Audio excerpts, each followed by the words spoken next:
Ya sama seperti NU dan Muhammadiyah selalu khilaf awal Ramadan.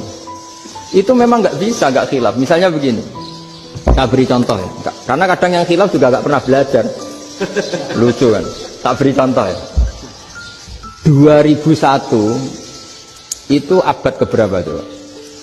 Tahun 2001. Abad 21 abad 20? Abad 21. Jadi meskipun terpaut 1 tahun, padahal abad itu 100 tahun.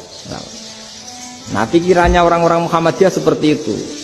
Hilal kalau sudah melewati garis ufuk, meskipun setengah derajat atau 1 derajat itu sudah ikut bulan berikutnya. Sehingga ya sudah, meskipun sekian derajat sudah dianggap Ramadan. Nah, pikirannya orang NU enggak. Harus ru'yah bil fi'li. Itu sebetulnya lagi-lagi sebenarnya enggak masalah NU dan Muhammadiyah, itu di kitab-kitab ya seperti itu. Kita ini enggak biasa goblok ya. Artinya kita tahunya, kita yang keluarga kiai tahunya kunut mazhab Hanafi, enggak kunut mazhab Syafi'i. Tapi tahu-tahu ini mazhab NU, ini mazhab itu aneh itu menurut kita. Kita ini anggap apa? Mana ada Muhammadiyah jadi mustahid, mana ada NU jadi mustahid. Jadi sebetulnya orang tahu semua lah, kalau Abu Hanifah itu tidak kunut, Imam Syafi'i itu kunut. Imam Syafi'i pernah main di masjidnya Abu Hanifah ya tidak kunut, ditanya kenapa tidak kunut, jenengan itu presiden kunut, tidak sanggup mati Abu Hanifah, dulu dia biasa aja. Sekarang geger ya karena tidak punya kegiatan. Sebenarnya itu nggak masalah, mulai dulu biasa. Saya teruskan. Nah, menurut mayoritas ulama nunggu ru'yah bil fi'li. Ru'yah bil fi'li itu gini, mata telanjang bisa melihat, karena agama ini menggantungkan perintah itu sama melihat. Kalau kamu tidak melihat itu bagaimana kena hukum? Ibarat gini, Pak Rektor datang ke rumah saya tapi saya nggak tahu, kena nggak saya hukum harus menghormati? Dia datang nggak sembunyi-sembunyi, saya kena hukum harus menghormati ya kalau melihat, kalau enggak ya enggak. Tapi Pak Rektor tetap bilang itu, tapi saya hakikatnya datang, jadi saya datang itu kan ribet.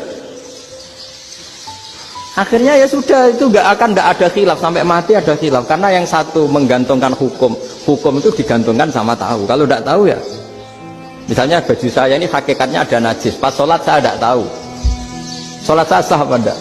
Sah, karena hakikatnya ya memang saya tidak tahu, tapi hakikatnya ada najis apa enggak? Ada. Ya sudah, itu sama-sama masuk akal. Ada lagi khilaf yang mau senam otak.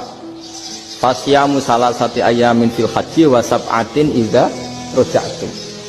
Singkat cerita ada satu pelanggaran haji yang kata Allah kafarohnya itu puasa 3 hari sama 7 ketika kamu pulang, idza raja'tum, ketika kamu pulang. Dalam mazhab Syafi'i yang namanya pulang itu yang haji sudah sampai rumah. Di mana-mana pulang itu ya sampai rumah. Dalam mazhab Abu Hanifah enggak, ketika orang sudah balik kanan dari Arab Saudi, dari Mekah, ya namanya sudah pulang. Misalnya gini, ini Pak Rektor pamit saya, Pak Haris. Gus, Pak Haris mana? Ya sudah pulang kata saya, padahal sampai pandangan belum sampai. Tapi bagi keluarganya belum pulang. Lalu idza raja'tum ketika pulang itu bahasanya siapa? Bahasa istrinya apa bahasa yang ditamoni? Kamu ditamoni orang, terus tamunya mana? Sudah pulang. Tapi tanyakan istrinya, belum pulang.